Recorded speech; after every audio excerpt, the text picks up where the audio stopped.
Hi everyone. I've got beautiful chocolate with me to start out tonight's program. And Fluffy is playing with balls downstairs. And look at this beautiful guy. His hair is growing out and I am so glad that it's silky, and I think that he's going to manage to get through the summer without a cut. And I'm going to put him down because there's sure is a lot to cover.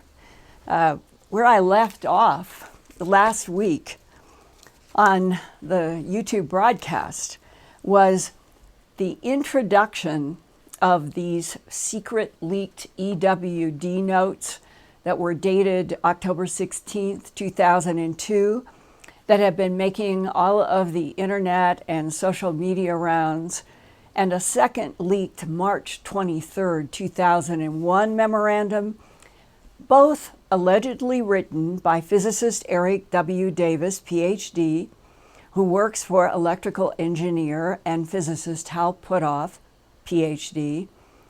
Dr. Puthoff is owner and founder of Earth Tech and the Institute for Advanced Studies in Austin, Texas. Both of the leaked October 16th, 2002 EWD notes, which are the initials of physicist Eric W. Davis, and the March 23, 2001 memorandum from Eric Davis to Robert Bigelow, now owner of Bigelow Aerospace, based in Las Vegas. These are all about UFOs, non-human intelligences, and a confirmation of extraterrestrial body dissections. That's what I'm going to concentrate on tonight. But first, I want to share with you what I think was at least a signal. I called Eric Davis a few days ago after I had gotten back from all of those trips to verify that the EWD notes and memorandum are his, and then I emailed Eric and Dr. Puthoff as a follow-up for their comments about both of the leaked documents. Now, here is the email that I received yesterday from Howe Puthoff, PhD, who I have known for about 3 decades, like him very much, respect him very much, addressed to me, Linda Moulton Howe, and Eric Davis, and with yesterday's date of June 18th, 2019.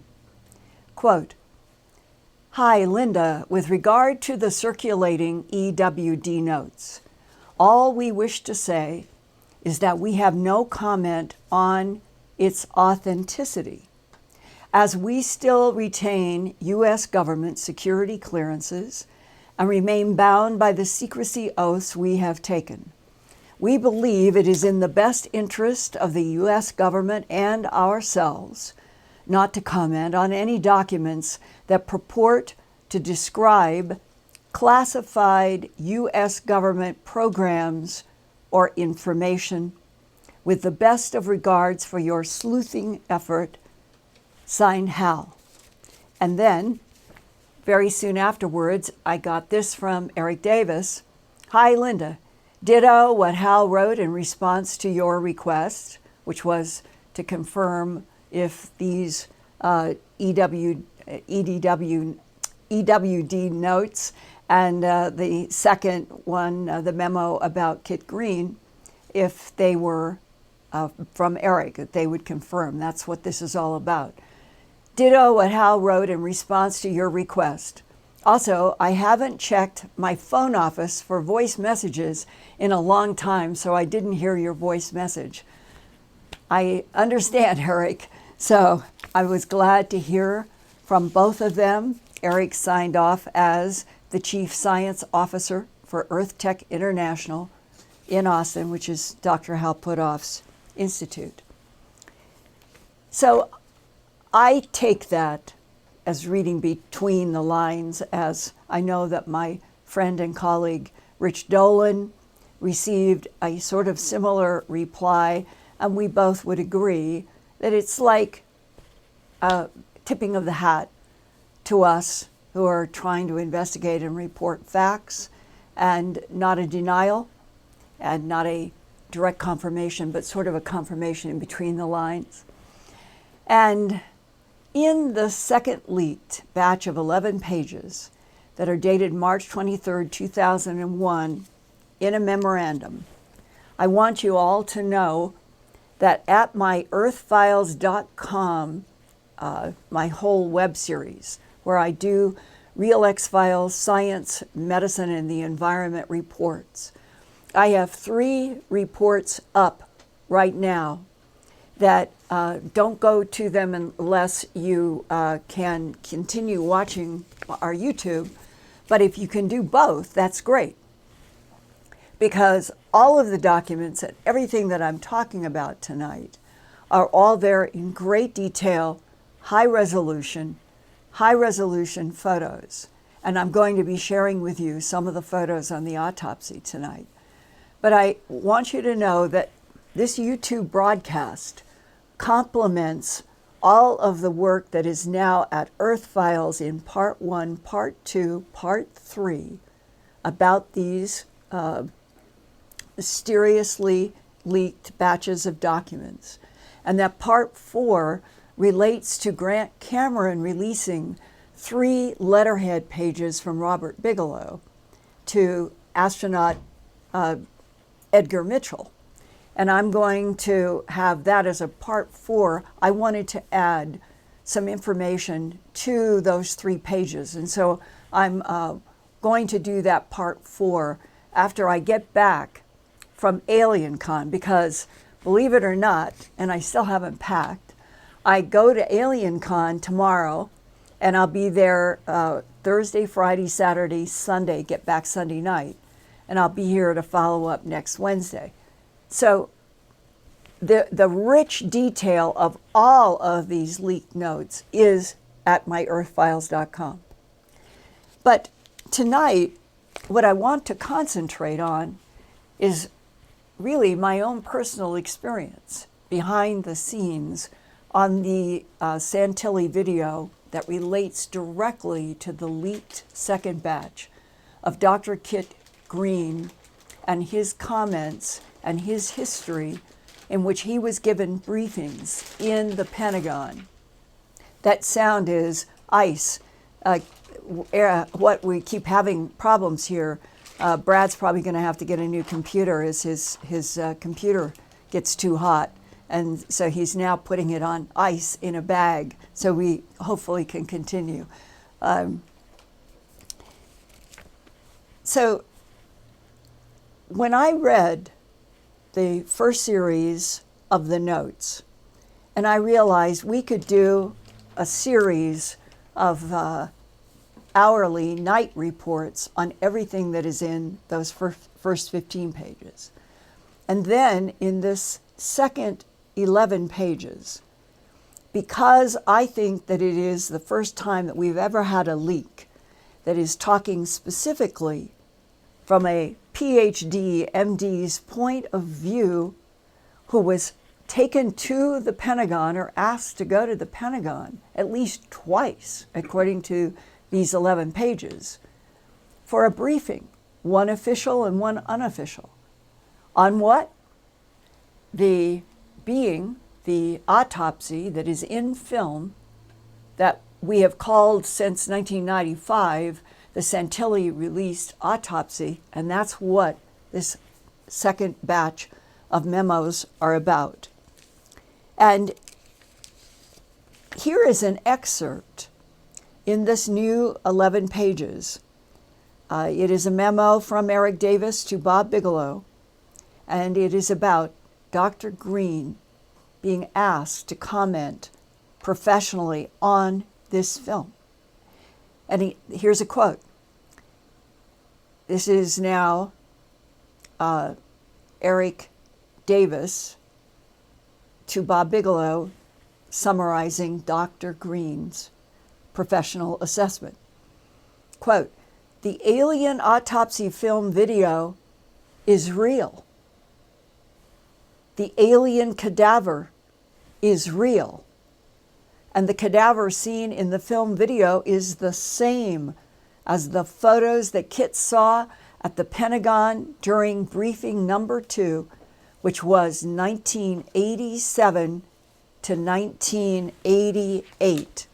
And on page 2 of 11 of the sequence of documents, and I've got them all laid out at Earthfiles, it says about that briefing number 2. Quote, unofficial briefing at the Pentagon around 1987 to 88. After Dr. Kit Green left the CIA later on, he was called into the Pentagon by a person in uniform. This person showed Kit the alien autopsy photos and reports. The photos of the alien cadaver Kit saw were consistent with the cadaver seen in the 1995 Santilli film video. It isn't beating around the bush. This is saying the Santilli film is real. Kit was asked to professionally evaluate the material provided to him at this particular briefing in the Pentagon, and that is confirmation.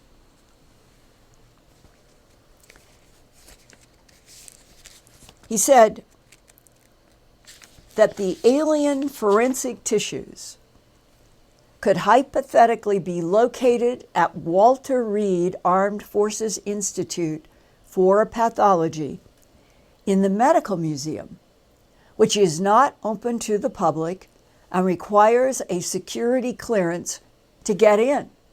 Kit only visited it there twice in his career, and Kit, this is Dr. Kit Green, made his visits under escort by the Chief Medical Examiner of the Army, Dr. Charles Stahl.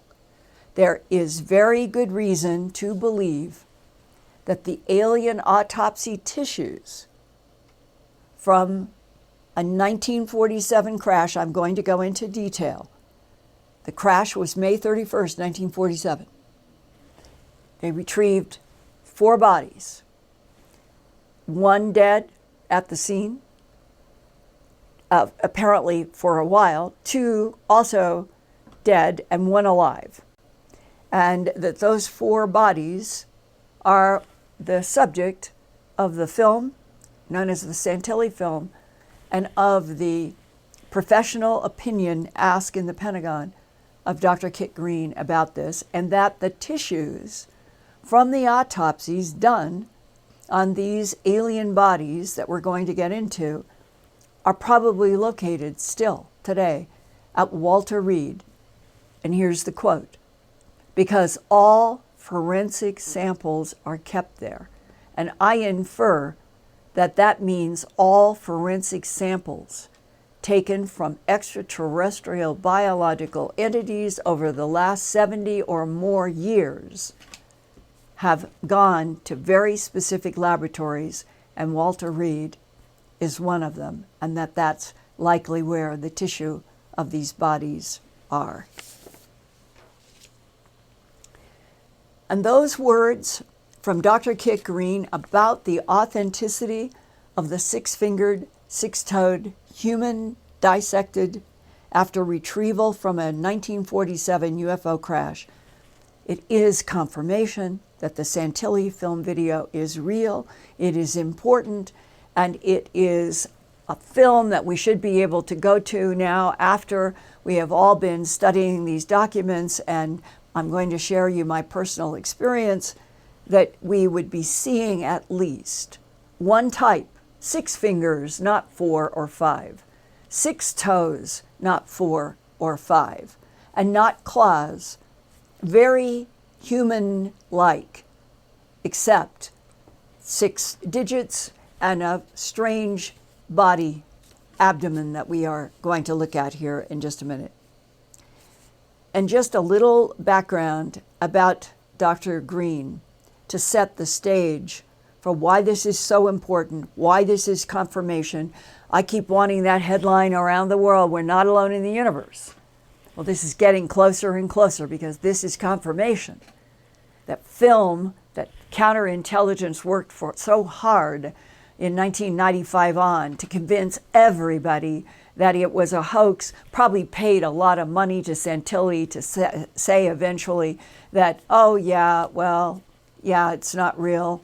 It is and it was, and he knew it. Dr. Green, Kit Green, Christopher Green, has held clinical appointments as professor in the departments of diagnostic radiology and psychiatry and behavioral neurosciences of the Harper University Hospital at the Detroit Medical Center. He has also had a professorship at the Institute of Biophysics and Laboratory of Brain and Cognitive Science in the Chinese Academy of Sciences. Dr. Green's career began in 1969 as a senior division analyst for neurosciences at the Central Intelligence Agency, the CIA. That's where he started his career.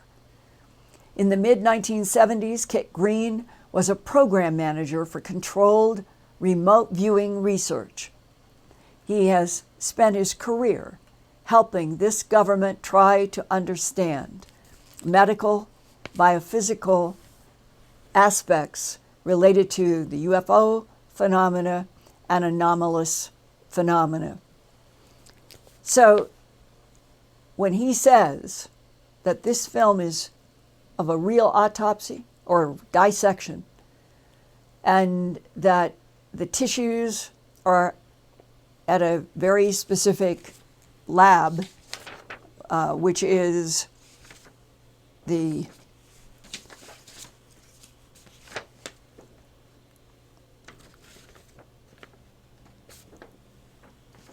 make sure I say this right, located at Walter Reed, because all forensic samples are sent there, then we have to respect this, and this is really an important leak.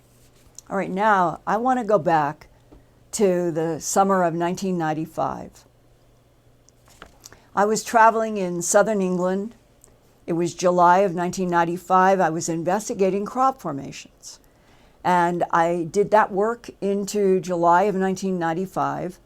And only a couple of months before, on May 5th, 1995, news in London had surfaced about the crash of a UFO flying saucer disc in southern New Mexico on May 31st, 1947, which was a full month before the famous July 4th weekend of UFO crashes that had made the front page of the July 8, 1947 edition of the Roswell Daily Record. And we want to see that on the screen.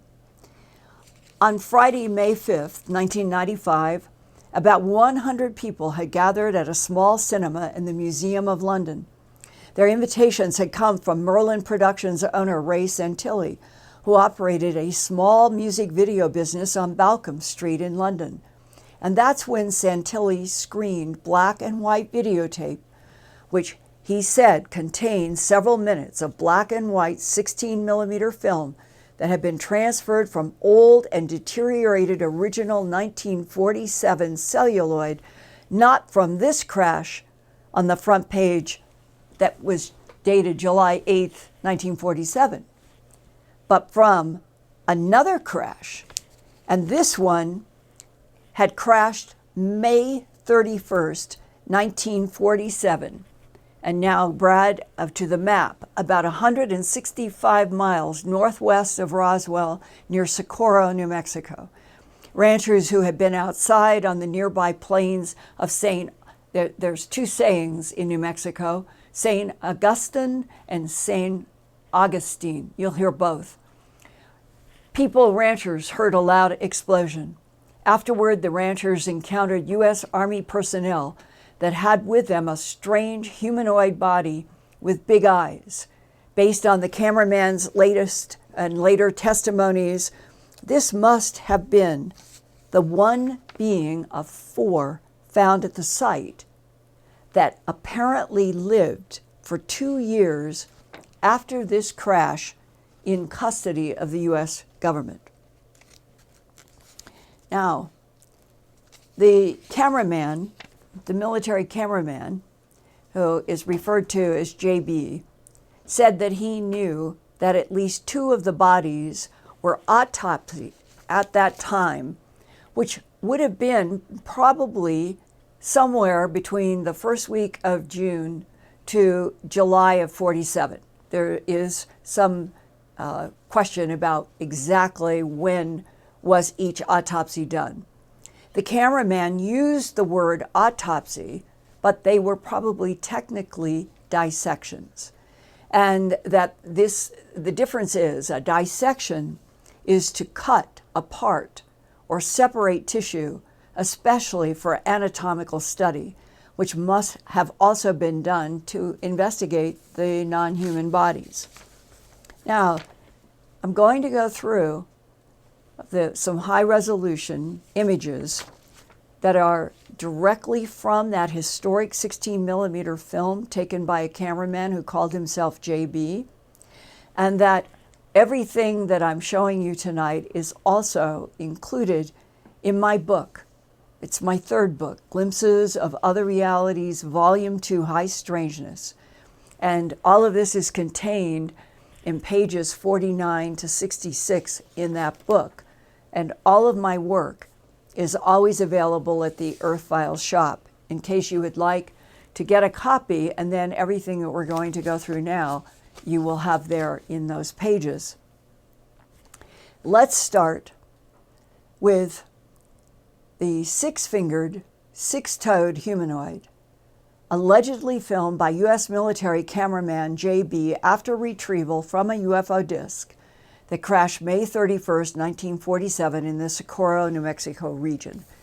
All of the photos that I'm showing you were made from the original 1947 16-millimeter film and were provided to me by Ray Santilli of Moulton Productions in London, England. Next is a 6-fingered, 6-toed humanoid that has a large wound in the right leg. The right hand appears to have been cut off and laid on the table at the end of that right arm. You can see the separation. And the arm, in addition to the leg, seems to have several more wounds. And this one, as I understand it, that we have basically frames from 2 of the 4 bodies.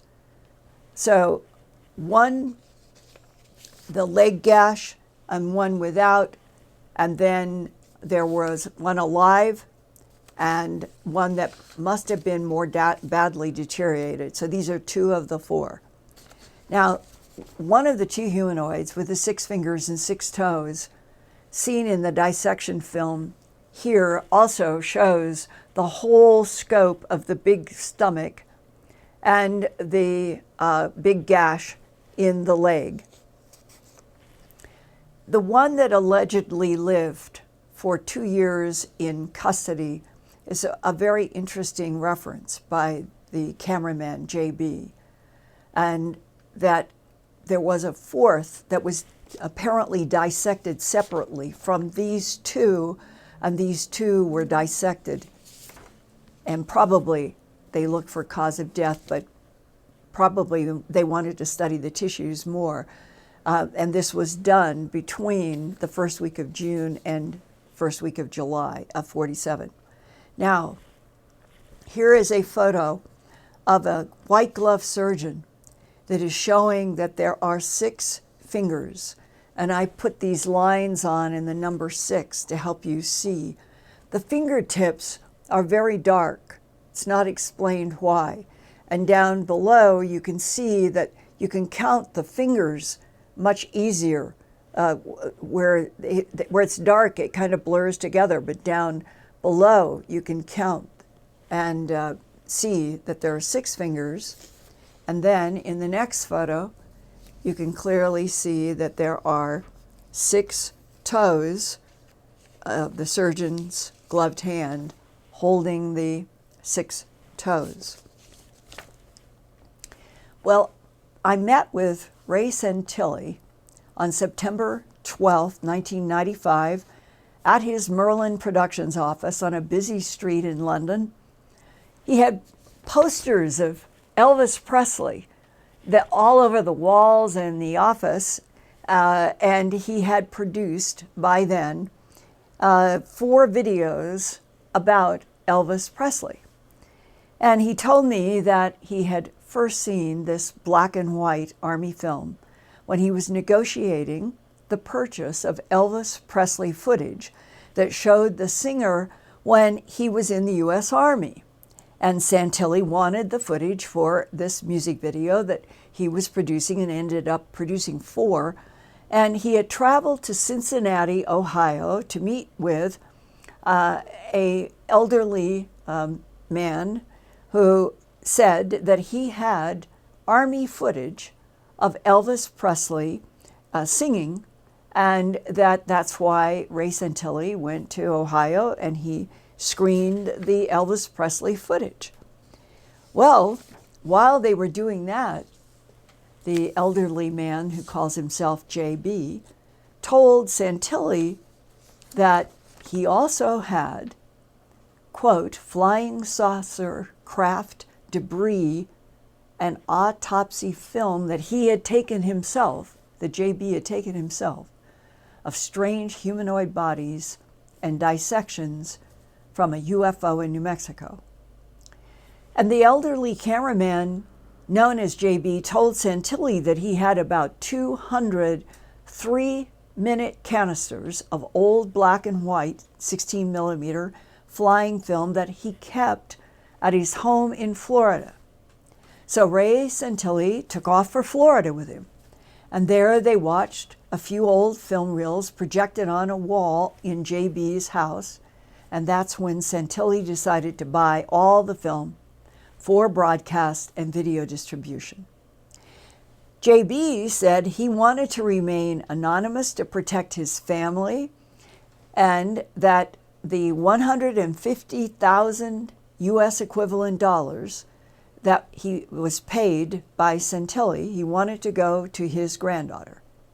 And the money was paid by Santilli's Merlin Productions and a financier, a German financier named Volker Spielberg. Now, let's go to a very important, I think, I saw these in his office in London. He showed me one of the old film, this is a copy, like a Xerox copy of the original, old film canister labels containing the word on the right, Truman's, and on the far left, a date stamp, June 19, and then there's a 194.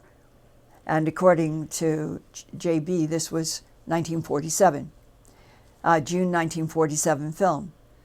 There is also a stamped eagle, sort of almost at the center and near the Truman's word, and it is holding spears inside of a circle that is very similar to the current logo for the Central Intelligence Agency, the CIA, which evolved from the World War II Office of Strategic Services known as the OSS.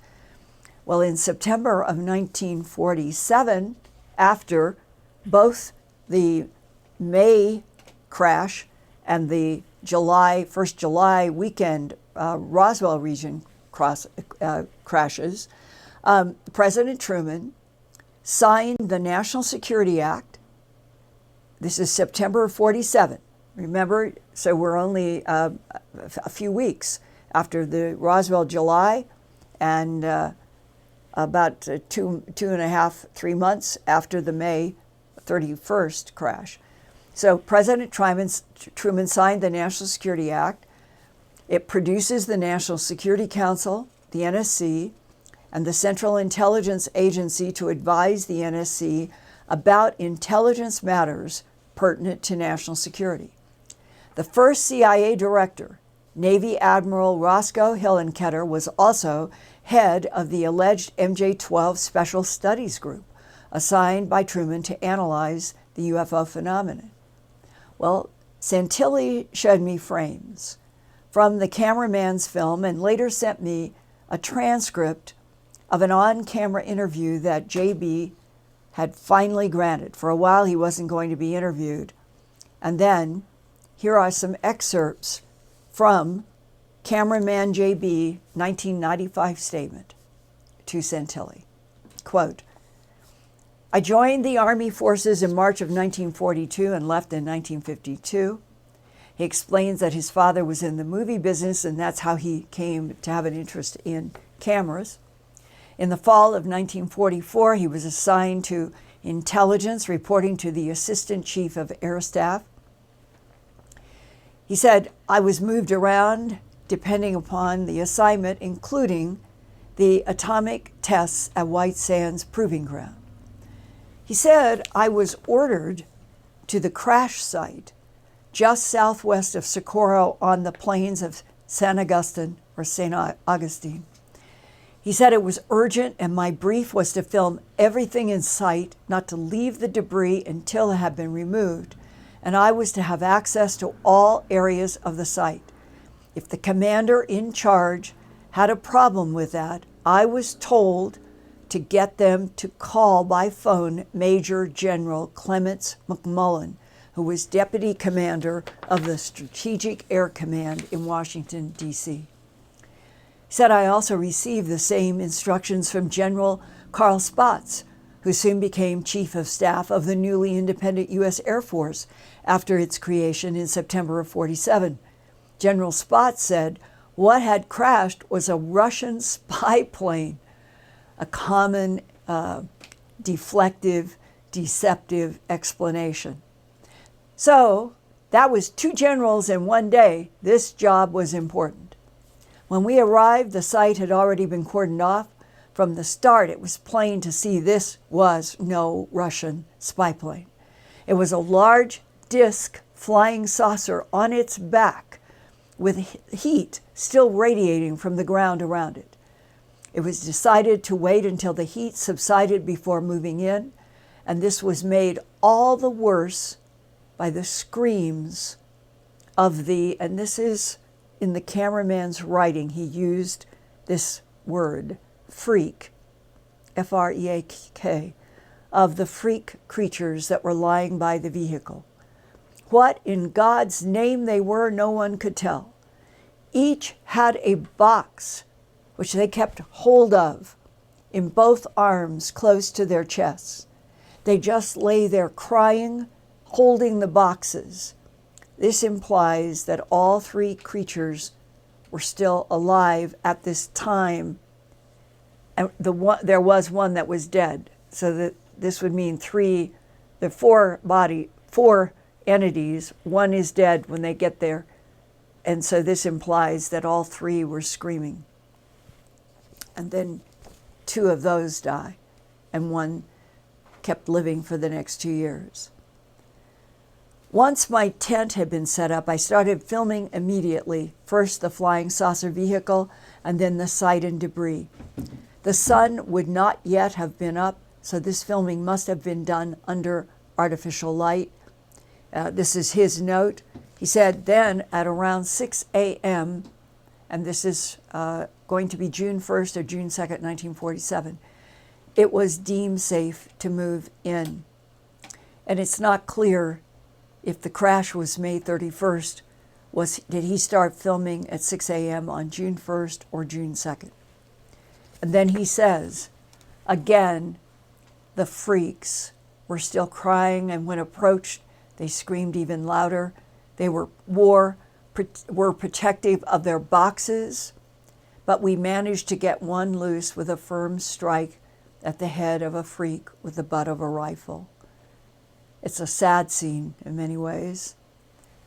For those of you who have seen my presentation or seen the work I've done at Earthfiles about the binary code, there is great emphasis placed there by a remote viewer, and it's come up before, of, let's just call them extraterrestrial biological entities, no matter what size, color, or shape, that they have a relationship with some kind of box. I've encountered this throughout the animal mutilation research when ranchers have seen entities holding a black box.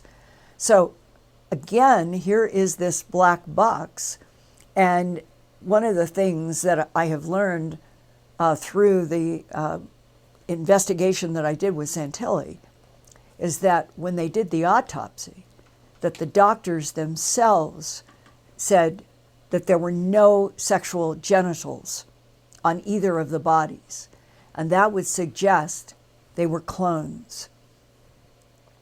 This comes up so often, clones in the Cape Girardeau, Missouri in 1941.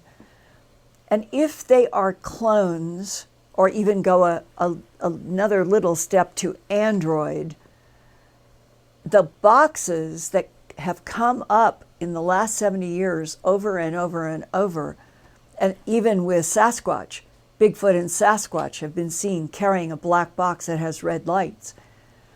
It is as if the prime intelligence that could be on a planet somewhere in the Andromeda galaxy, it has made these biological clones, androids, with, we'll call them computers, or something that they clutch on in their environment because the beings no longer have the craft.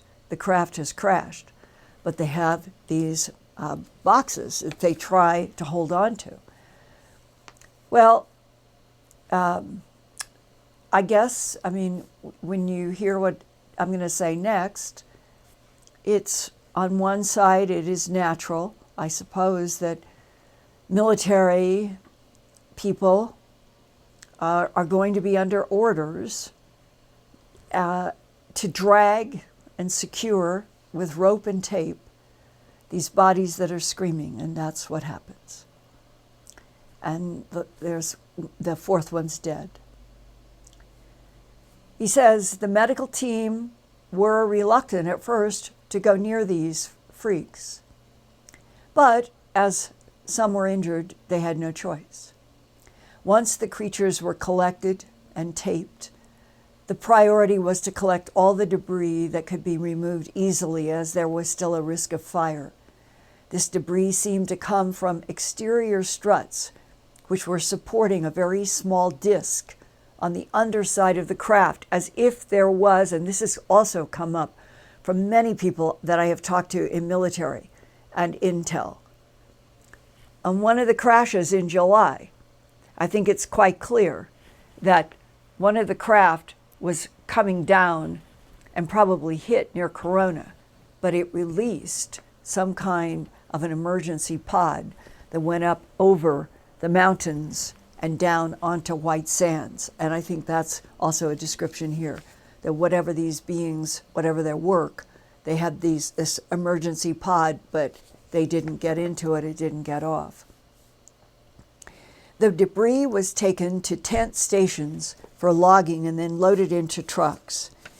And JB mentioned that he then saw one of the diamond trucks that were so prevalent in the 1940s with the great big back trailer type, that one was filled with ice, and he had the impression that the bodies were being placed on that cold ice, perhaps covered or protected in some way.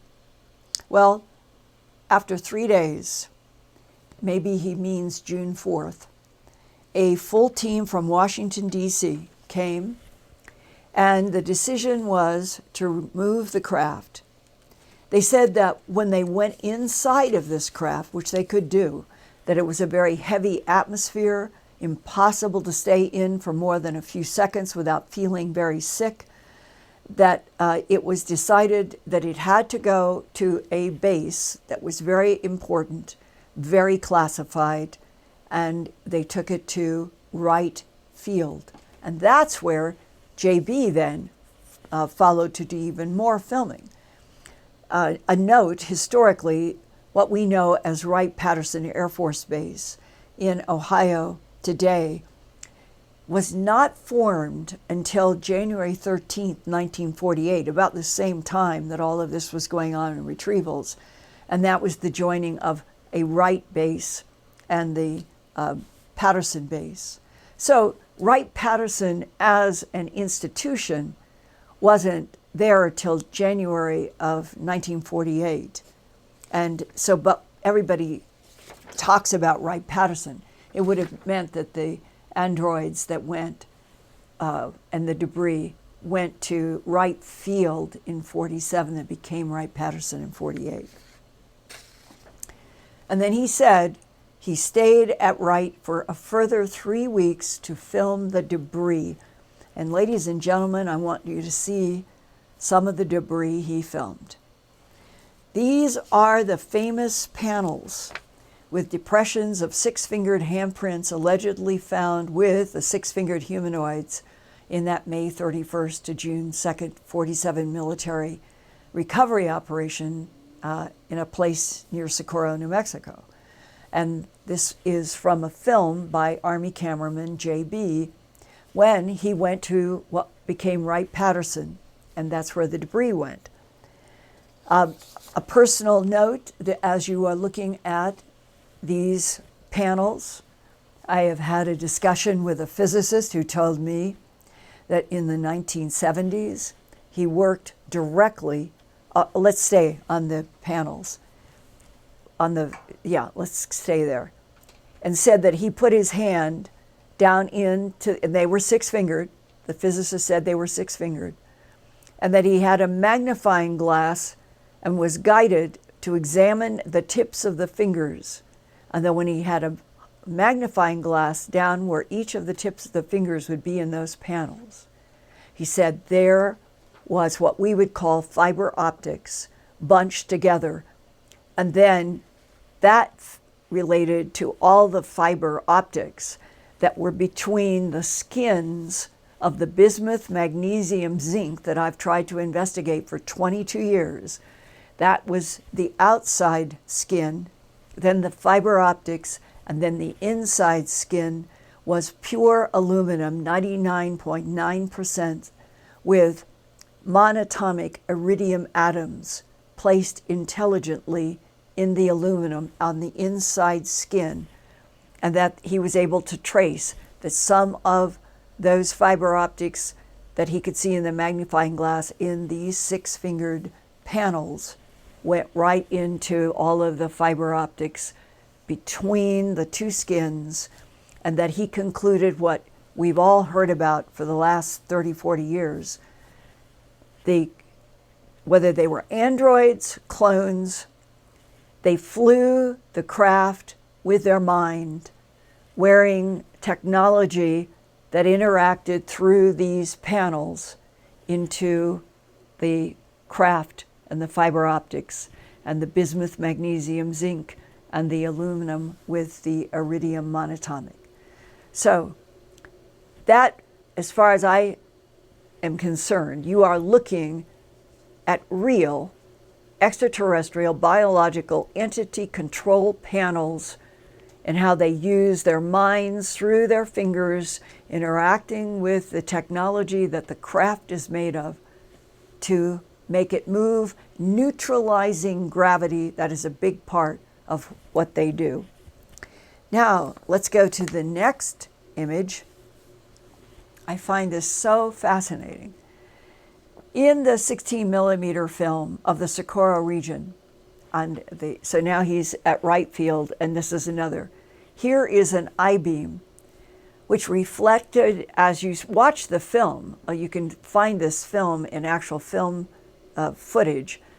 The person holding it is moving it upside down, turning it, rotating it, and as it does so, it reflects and shines like metal. And it seems to be that the person who is demonstrating to JB's camera doesn't know what is up or down, upside down or backwards. And so you see this being turned all ways. Well, in this orientation that I've chosen here, the imprinted symbols I compared to everything I could find in historic ancient Greek. And these symbols compare to classic and early Greek symbols. And now, Brad, let's show. Here are close-ups on those symbols on the top as they appeared on that I-beam, even repeating. And that when you go into early and classic Greek letters, you will find the matched very close to the Greek lambda, the Greek gamma, rho, chi, theta, phi, and this is a repeat on the I-beam of chi and lambda. Now, here is a photograph from another of the 16 millimeter film segments, more I-beam debris, and again, these are early Greek symbols. And here, Brad, let's go to the translation. Iota, sigma, eta, theta, in classic Greek. Now, the cameraman, in continuing his story, it's so interesting. He said, I was told to report to Fort Worth, Dallas, for the filming of an autopsy. And normally I would not have a problem with this, but it was discovered, and he keeps calling them the freaks. And here is something that's very puzzling. May be a medical threat. Therefore, I was required to wear the same protective suits as the doctors who did the dissections. So this is the first time that we hear that they did not do the autopsy anywhere around Roswell, that they must have flown the two bodies that they wanted to do the first two autopsies on. They must have flown it to, as he said, Fort Worth, Dallas. And that he has to put on some kind of a protective garment for a disease. And he said it was impossible to handle the camera properly. Loading and focusing was so difficult. But after filming, he said, I had several hundred reels. And I separated the reels and processed them and sent them to Washington. And once the remaining reels had been processed where I was, I contacted Washington to arrange collection of the final batch. Get this. This is JB. Quote, incredibly, they, Washington, Wright Pat, wherever, they never came to collect or arrange transportation for all of these other film reels that he had taken of the debris and the autopsies. Now, this might seem incredible, but remember, it was exactly at this time in 47, the spring and the summer, going to September, that our government was separating the Army and the Air Force. They were being separated into two new branches, and there probably was a lot of confusion about turf and what was happening, because it was September 18th, 1947, not long after the July crashes and the May, that Truman officially made the CIA come into being on September 18th, 1947, and the Army and the Air Force became these two branches. Everything was moving rapidly. So now, the cameraman says that he did a third autopsy and filmed it in May of 1949. And Ray Santilli told me in his office in London that after the third humanoid died and this autopsy was performed, that JB was called later, this came later, that JB told Santilli that the third autopsy was done quite a bit later and was performed before a gallery of observers at an operating theater in Washington, D.C. An American President, Harry Truman, he thought, secretly attended. It is not known if that third dissection was filmed, but it is highly probable that it was. Now, what have medical doctors said about filmed alien dissection? I've talked with several who have looked at the Santilli film, and they point out something that's very important when you see the film, which we don't have tonight, but we might as well. Let's go to this next slide, Brad. And in the film, where you can see that everybody said, okay, this is black and white. What was the color of the blood that was oozing from this leg? And when you see the film and they make a scalpel cut, there is a little bit of oozing along the cut lines, and people wanted to know what the color was in the black and white. And JB said that the color was the color of blood that we would know, and that the skin of the actual being that he saw was pinkish colored, and that in the live being, and that the one that had been dead when they got to the scene was gray in death, and that these on the fresher autopsies were sort of pinkish gray. He said that their skin was lightly mottled in overlapping pink and brown areas, and some of it even looked orange. And he said, in this big stomach that we're looking at, one of the most outstanding anatomical features compared to human bodies is the large protruding stomach. During surgery, a large round mass was found in the very large abdomen above a bunch of other internal organs, but its purpose is unknown. I've seen that, and it is a very round, almost bagel-like. And he said further, dark-colored tissue that was removed from inside the humanoid head did not resemble normal human brain tissue. And in fact, it was Philip J. Corso and Cooper Anonymous that I interviewed in 1998. Cooper Anonymous told me that he had seen this dissection film, the Santilli dissection film, originally in the 1950s when he was working in cryptoanalysis at a base in the southeastern US. And he said when they showed the opening up of the skull of one of these beings, that everybody was shocked that it looked like, and he compared it to broccoli. Think of broccoli has stems and has all of this articulation on the top, and imagine a brain that had all these branches with all of these articulations like broccoli. That was Cooper's description, and Colonel Corso told me that he agreed. Another part of the medical examination were discovering that these black shiny eyes are really lenses.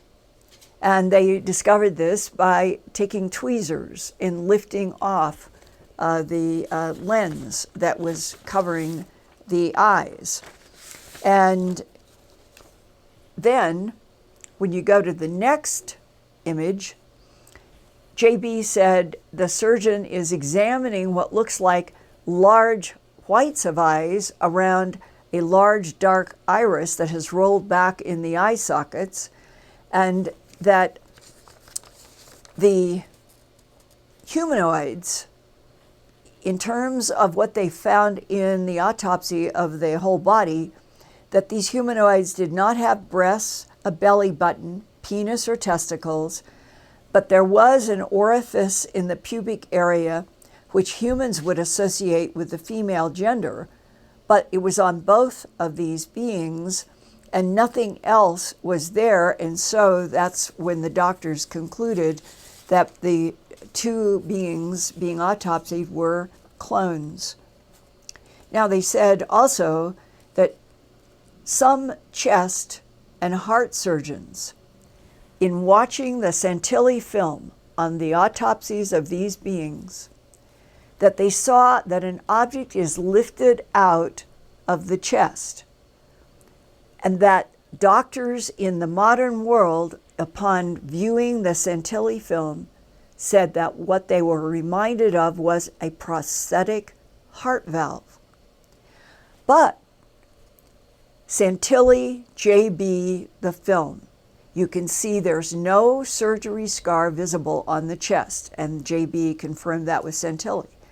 So another question is, did the United States government discover the unusual prosthetic device and then back engineer it for application in human medicine and bodies? And that would mean, if that's true, that not everything that has been found in UFO crash debris and been back engineered was weaponized. That maybe all along there have been several tracks. There would be DOD and the Black Space projects and all of the things for weaponizing what they were finding, but they are also, maybe there are intelligent beings that on purpose placed in the hands of humans in the United States and Russia and China. We know that there are bodies and craft in these other nations as well. Clones, androids, on purpose to place some kind of organic, advanced prosthetics so that we would start learning how to make them ourselves. And there have been several people that I have talked to who have served in various military and intelligence who said one of the things that became clear early on was that these were not all quote unquote crashes caused by a thunderstorm or microwave. That our government began to catch on, that craft would be placed or made even to look like a crash, but they would decide later that they really weren't crash. It was like a Trojan horse. We're going to put this material so that you can find it and you can safely study it and you can send people to it and you won't be afraid. And then we will be guiding you through advancing your technologies by placing so-called crashes around the world.